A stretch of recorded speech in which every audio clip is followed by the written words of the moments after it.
Les chefs du peuple s'établirent à Jérusalem. Le reste du peuple tira au sort pour qu'un sur 10 vienne habiter Jérusalem, la ville sainte, et que les autres demeurent dans les villes. Le peuple bénit tous ceux qui consentirent volontairement à résider à Jérusalem. Voici les chefs de la province qui s'établirent à Jérusalem. Dans les villes de Juda, chacun s'établit dans sa propriété, dans sa ville. Israël, les sacrificateurs et les Lévites, les Nétiens, Nétiniens, les fils des serviteurs de Salomon. Néhémie 11, 1, 3. Alors ceux qui craignent l'Éternel ont parlé l'un à l'autre, et l'Éternel a été attentif et a entendu. Et un livre de souvenirs a été écrit devant lui pour ceux qui craignent l'Éternel et pour ceux qui pensent à son nom. Et ils seront à moi, mon trésor particulier, dit l'Éternel des armées, au jour que je ferai. Et je les épargnerai comme un homme épargne son fils qui le sert. Malachie 3, 16, 17. Il est nécessaire d'avoir devant nous tout l'arrière-plan pour apprécier réellement la présentation de ces paroles. Tandis que nous avons considéré la reconstruction de la muraille de Jérusalem par Néhémie et ceux qui furent inspirés par lui, nous avons été conduits à voir une fois de plus que comme c'était un mouvement de Dieu au temps de la fin de l'ancienne dispensation, Néhémie étant le dernier livre historique de l'Ancien Testament, de même, il y a un mouvement correspondant en notre propre temps, alors que nous avançons vers la fin de cette dispensation, à savoir que Dieu cherche à compléter, à parachever le témoignage de son Fils, notre Seigneur Jésus-Christ. Nous avons considéré ce témoignage quant à ce qu'il représente. Nous avons tenu compte de l'œuvre et des ouvriers liés à cette œuvre. Et nous avons aussi donné quelque peu la raison du conflit, de la guerre dans laquelle les ouvriers d'une telle œuvre sont entraînés.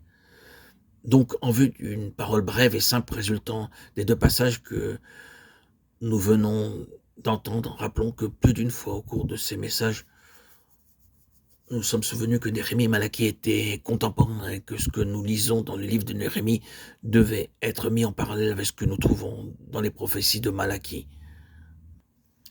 Malachie parle des conditions qui prévalaient au temps de Néhémie. Et ici, nous en venons à ce qui peut être considéré comme une conclusion pour notre sujet.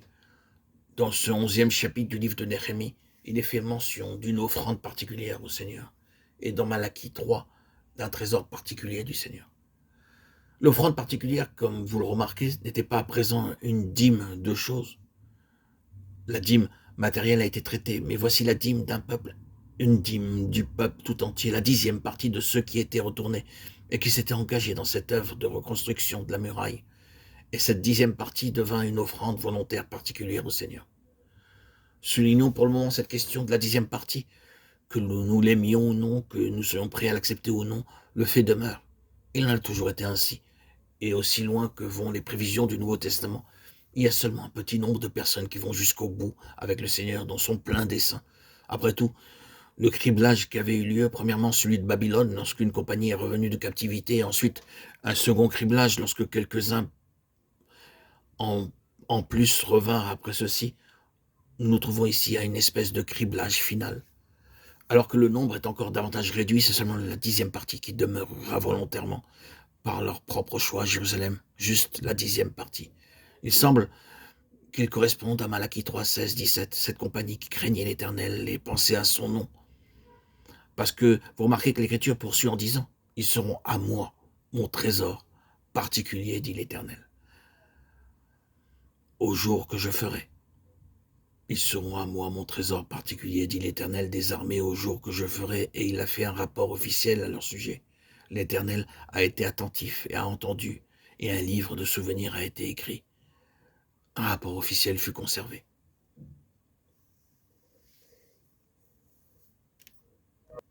Or, dans Néhémie 11, 4, 24, vous trouverez les noms, c'est-à-dire le rapport officiel de ceux qui furent une offrande volontaire. Le Seigneur conservera un rapport officiel. Il composa un livre de souvenirs, consigna les noms de ceux-ci et dit, les concernant, qu'ils sont un trésor particulier, quelque chose qu'il garde précieusement et spécialement. Le Seigneur cherche quelques-uns qui seront pour lui, en quelque sorte les premiers, une catégorie qui sera à l'avant-garde, le suivant partout où il va. Il cherche vraiment un noyau qui voudra en premier lieu et essentiellement la satisfaction de son cœur. Tandis qu'il cherche et scrute une grande multitude, car il a aujourd'hui sur terre une grande multitude à lui. Il ne peut être déclaré que tous ceux qui portent son nom, qui sont au Seigneur, le suivent complètement et sont entièrement guidés par lui, ou veulent agir ainsi. Non, il n'en est pas ainsi. Mais il cherche cette dîme de son peuple, cette représentation de la 10e partie qui répond au désir de son propre cœur. Ils sont pour lui particulièrement précieux. Ils seront à moi mon trésor particulier, dit l'Éternel, des armées au jour que je ferai.